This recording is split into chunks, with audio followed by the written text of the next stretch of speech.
O Brasil manteve a pior colocação no Índice de Percepção da Corrupção em 2025, segundo a ONG Transparência Internacional. O país repetiu a segunda pior nota da série histórica, com 35 pontos numa escala de 0 a 100. O Brasil aparece na 107ª posição entre 182 países. O resultado fica abaixo da média global e também da média das Américas. O relatório aponta estagnação no desempenho brasileiro e destaca escândalos envolvendo o INSS e o Banco Master. A ONG também alerta para o aumento do volume de emendas parlamentares no orçamento. Segundo a Transparência Internacional, as emendas ultrapassam 60 bilhões de reais no orçamento em 2026. O relatório defende mais transparência na execução do orçamento e também a adoção de um código de conduta para o Supremo Tribunal Federal. Em nota, a Controladoria Geral da União questionou a metodologia do índice. André Marcília, muito boa noite, seja bem-vindo. Olha que curioso o que diz o órgão, CGU. Marcília, o órgão questionou o resultado desse levantamento e afirmou então que esse indicador, ele mede a percepção, mas não a ocorrência real da corrupção. Segundo, inclusive, a CGU, o aumento das investigações e da transparência não significa mais corrupção, mas sim mais capacidade do Estado de combatê-la. Que tal, Marcília? Boa noite. Muito bom. Aliás, esse era o argumento da Dilma, né? De não, quando apareceu um monte de corrupção. Não. Eu estou combatendo, por isso que está aparecendo. Essa é. Boa noite, Paula. Boa noite, Chicaute, Augusto, Ana, toda a audiência. Veja, se você for pensar, a percepção da corrupção, né, é a ponta do iceberg. Porque o que a gente está vendo, com certeza, não é tudo o que há de corrupção.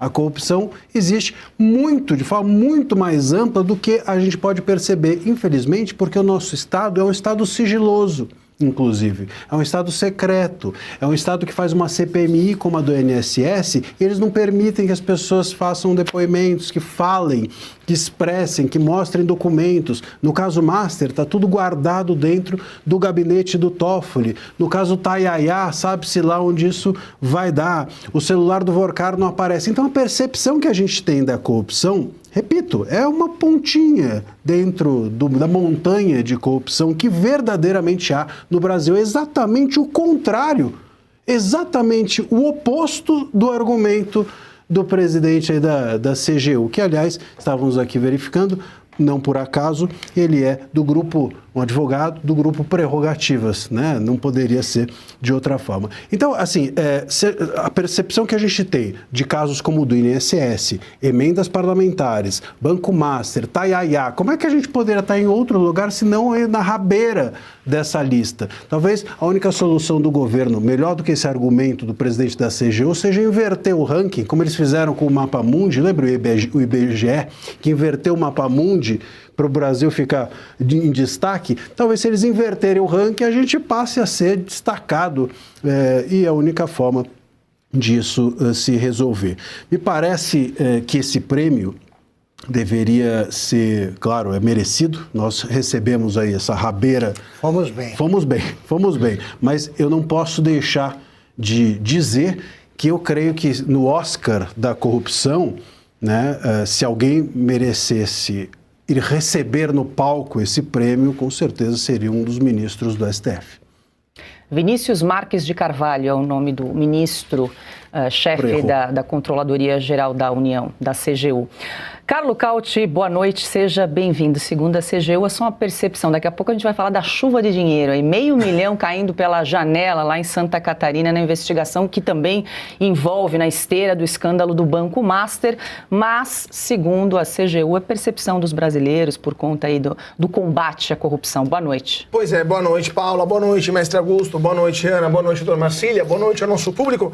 Pois é, temos o maior escândalo bancário da história do Brasil Brasil, envolvendo todo mundo lá em Brasília, chegando até o Supremo Tribunal Federal, mas, segundo a CGU, é mera percepção. Não aconteceu nada por aí, por favor, circular. Temos também uma CPMI investigando uma roubalheira deslavada contra aposentados e pensionistas. Roubaram mais de 6,3 bilhões de reais. Até o filho do Lula está envolvido, que não por acaso foi embora do Brasil, foi para Madrid.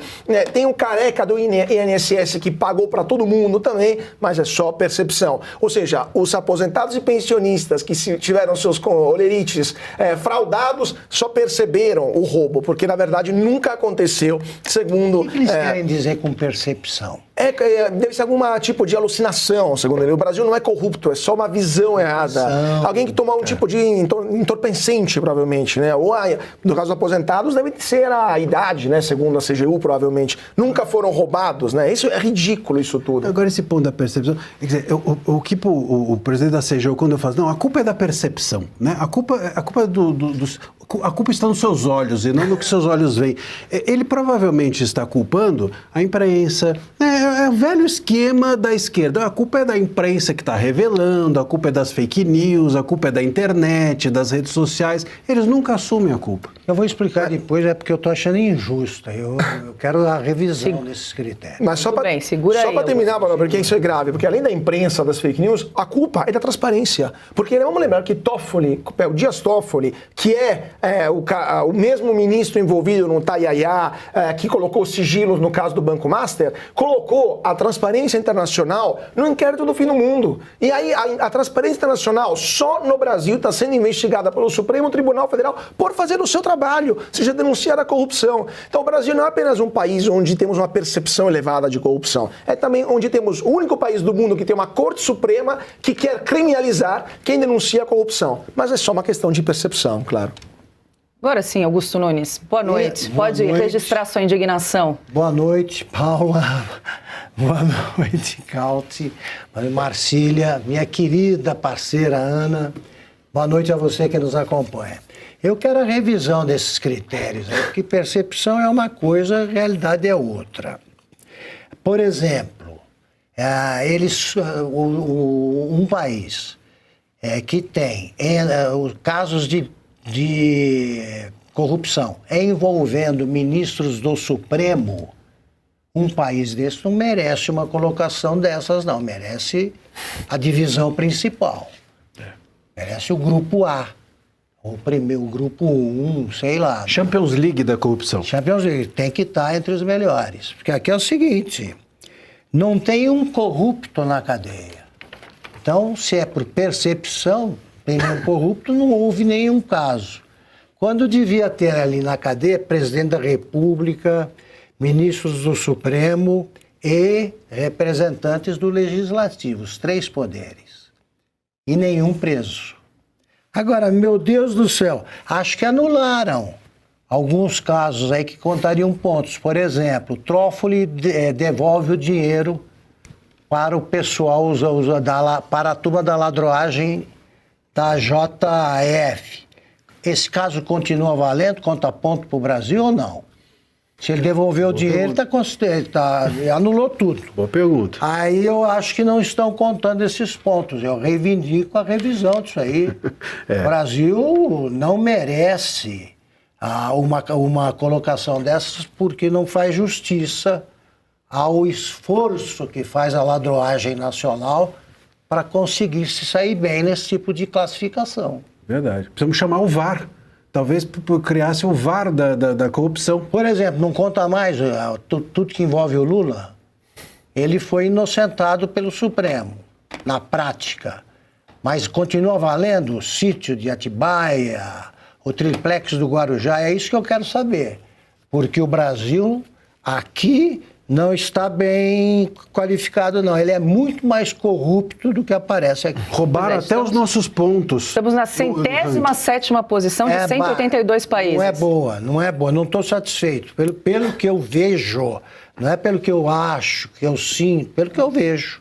Vamos contestar aí essa posição no ranking. Tem corrupção. Agora sim, Ana Paula Henkel, muito boa noite. Estávamos com saudade. Ana deu um giro pelo mundo, agora está de volta à sua base nos Estados Unidos. Ana, bem-vinda de volta e jogo essa para você, a nossa colocação 107º. E o ranking da transparência, curiosamente, Ana, recomenda a adoção de um código de conduta para o Supremo, para a gente tentar melhorar essa colocação. Que tal, Ana? Boa noite. Boa noite, Paula. Olha, Los Angeles parece pertinho, mas não é não, viu? É longe, é quase uma volta ao mundo para voltar para casa. Também estou com saudade já. Boa noite, Cauti, professor Marcília, querido mestre Augusto, boa noite à nossa audiência. O Augusto estava falando, né, da lista, porque essa posição cita o caso do INSS, cita o Banco Master, alta das emendas parlamentares, mas a lista é infinitamente maior que essa. Eu voto com o nosso relator, viu? Porque o problema disso tudo não é a nota em si que cita, né, essas ações, esses eventos, digamos assim, mas a persistência da corrupção no Brasil. Ela é um diagnóstico estrutural, é um padrão que nós temos, não é um caso de corrupção que acontece, um escândalo que toma o Doge, por exemplo, quando o Trump voltou para a Casa Branca, o Elon Musk assumiu ali o Doge, e aí um grande esquema foi revelado, esquema de corrupção e de desvio de dinheiro público, aquela coisa. Não, no Brasil é padrão. É um Doge por ministério, é um Doge por partido, é um Doge por parlamentar.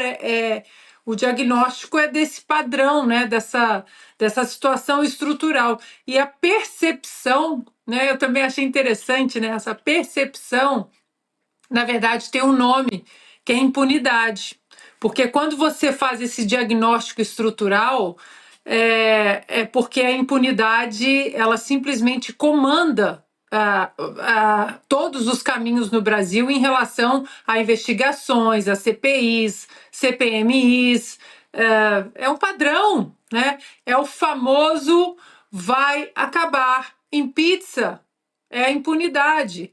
Então, quando a corrupção vira essa rotina estatística, aí ela deixa de ser exceção, ela é o método. E no Brasil, infelizmente, é o método.